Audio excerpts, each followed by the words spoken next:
जाने के लिए आप लोगों को 6 स्टेप्स फॉलो करना पड़ेगा। हेलो दोस्तों, welcome to abroad jobs hunt. तो आज के वीडियो में मैं आप लोगों को बताऊंगी, अगर आप क्रूज शिप में जॉब करना चाहते हैं तो आप लोगों को कौन कौन सी डॉक्यूमेंट चाहिए, उस डॉक्यूमेंट्स की सारी डिटेल्स मैं आज आप लोगों के साथ डिस्कस करूंगी। एक ही वीडियो में आप लोगों को सारी इंफॉर्मेशन मिल जाएगा, तो वीडियो को पूरा देखना। अगर वीडियो अच्छा लगे तो प्लीज सब्सक्राइब कर देना और भी नए नए वीडियोस के लिए। तो देखो, क्रूज शिप में जाने की इच्छा सभी के मन में रहता है, पर वहां पे जाने के लिए कौन कौन सी प्रोसीड्यूर, कौन कौन सी स्टेप्स आप लोगों को फॉलो करना है, ये सबको नहीं पता होता है। क्रूज शिप के जॉब के लिए सबसे इंपॉर्टेंट जो होता है, अगर आप जॉब पाना चाहते हो तो वो है आपका रिज्यूमे एंड कवर लेटर। आपका रिज्यूमे कवर लेटर बहुत स्टैंडर्ड होना चाहिए, एटीएस फ्रेंडली होना चाहिए। अगर आप ये एटीएस फ्रेंडली रिज्यूमे आप लोग बनाना चाहते हो, स्क्रीन में जो व्हाट्सएप नंबर आप लोगों को दिख रहा है, आप उस नंबर पे कांटेक्ट करके आप बना सकते हो, ठीक है। तो क्रूज शिप में जाने के लिए आप लोगों को 6 स्टेप्स फॉलो करना पड़ेगा। तो नंबर 1 स्टेप क्या है, वो है पासपोर्ट। पासपोर्ट क्या है? पासपोर्ट एक आइडेंटिटी प्रूफ है एक कंट्री होल्डर की। अगर कोई घूमने जाता है, अगर कोई काम के लिए जाता है तो उसके पास पासपोर्ट रहना चाहिए। अगर कोई इंटरनेशनल ट्रिप करता है, ठीक है, उस कंट्री होल्डर की आइडेंटिटी प्रूफ करने के लिए ये इशू किए जाते हैं, ठीक है। तो ये हो गया पासपोर्ट। नेक्स्ट जो स्टेप है वो है एसआईडी। ये एसआईडी क्या है? देखो, SID is a crucial document for all seafarer, ठीक है।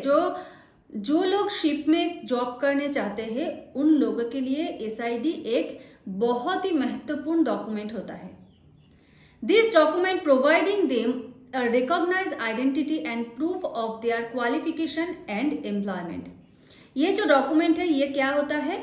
ये उन लोगों के जो क्वालिफिकेशन है, एम्प्लॉयमेंट प्रूफ, आइडेंटिटी प्रूफ, ये सभी चीज इनमें रहता है। The SID ensure the safety and security of the seafarer while they are in the sea। अगर कोई शिप में जॉब कर रहा है तो उसका सेफ्टी, सिक्योरिटी ये इंश्योर कौन करता है? ये एसआईडी डॉक्यूमेंट करता है, ठीक है। ये जो डॉक्यूमेंट है ये कुछ इंपॉर्टेंट इंफॉर्मेशन प्रोवाइड करता है हम लोगों को। कौन कौन सी इंफॉर्मेशन? देखो, number 1 the seafarers personal details, number 2 their photograph, their qualification, the type of work they are authorized to perform। The SID also enables seafarer to entry and exit port and countries around the world, ensuring smooth and efficient movement।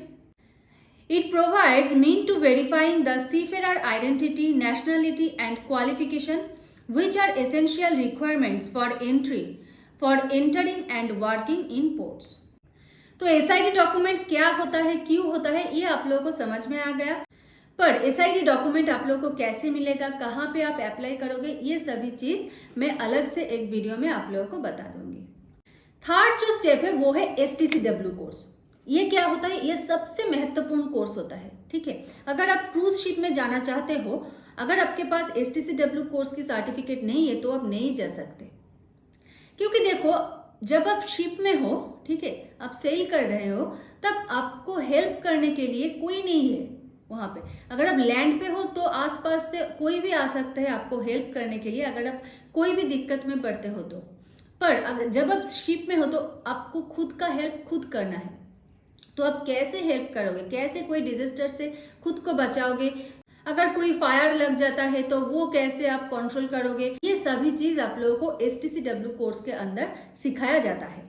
तो देखो कौन कौन C courses है एसटीसीडब्ल्यू course के अंदर। 5 basic एसटीसीडब्ल्यू course. Number 1 PSSR, personal safety and social responsibilities. FPFF, fire prevention and fire fighting.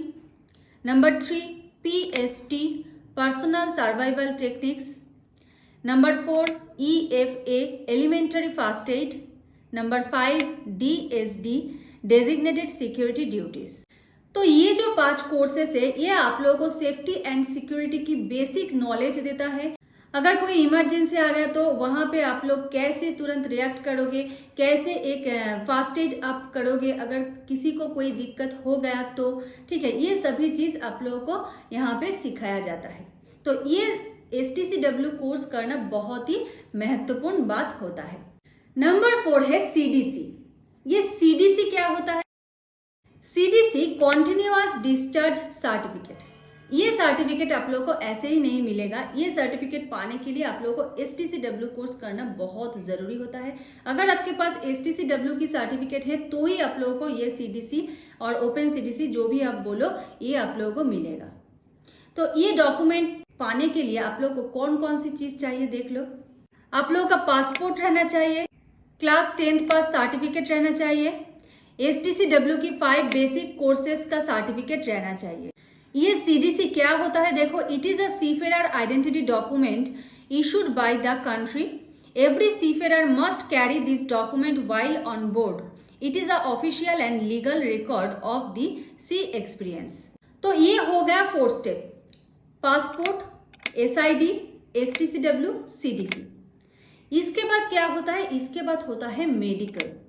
Medical में कौन कौन सी टेस्ट कराया जाता है देखो, यहाँ पे मैंने कुछ टेस्ट के बारे में आप लोगों को बताया। ये डिपेंड करता है कौन सी क्रूज में आप अप्लाई कर रहे हो, उस कंपनी की रिक्वायरमेंट के ऊपर डिपेंड करता है कौन कौन सी मेडिकल टेस्ट वो लोग कराना चाहता है। एज फॉर एग्जाम्पल मैं कुछ टेस्ट के बारे में आप लोगों को बताऊंगी जो हमेशा ही कराया जाता है। तो कौन कौन सी टेस्ट है देखो, full blood test, chest x ray, yellow fever vaccine, dental test, drug test, full medical examination, injuries, hearing, vision, weight, height, BMI, urine sample test etcetera. ये सारी टेस्ट को छोड़कर कुछ और टेस्ट भी आप लोगों को करना पड़ सकता है। वो डिपेंड करता है कंपनी की रिक्वायरमेंट के ऊपर। कंपनी आप लोगों को बताएगा ये सारी टेस्ट की रिक्वायरमेंट, तो वो सारी टेस्ट भी आप लोगों को करना पड़ेगा। ठीक है, तो ये हो गया मेडिकल। उसके बाद लास्ट जो स्टेप है वो है वीसा। वीसा देखो, अगर आपको जिस क्रूज में सेल कर रहे हो वो अगर USC में ट्रैवल कर रहा है तो आप लोगों के पास C1D वीसा रहना चाहिए। अगर वो शिप US में सेल नहीं कर रहा है तो जिस भी कंट्री में वो सेल कर रहा है वहां के वीसा आप लोगों को लगेगा। मेन जो वीसा लगता है वो है C1D वीसा। तो आशा करता हूँ आप लोगों को समझ में आ गया कौन कौन सी डॉक्यूमेंट शिप के जॉब के लिए इम्पोर्टेंट है। अगर आप खुद से अप्लाई करते हो तो ठीक है, अगर आपको कोई दिक्कत हो रहा है, आप चाहते हो हम आप लोगों के तरफ से अप्लाई कर दे, तो स्क्रीन पे आप लोग जो नंबर देख रहे हो उस नंबर पे आप लोगों को सारे डिटेल्स मिल जाएगा। तो आशा करता हूँ आप लोगों का सारे डाउट्स क्लियर हो गया है। अगर कोई भी दिक्कत है तो कमेंट करके बताना, मैं उस भी टॉपिक पर आप लोगों के लिए वीडियो ले आऊंगी। आज के लिए इतना ही, नेक्स्ट वीडियो में फिर मिलेंगे। राधे राधे।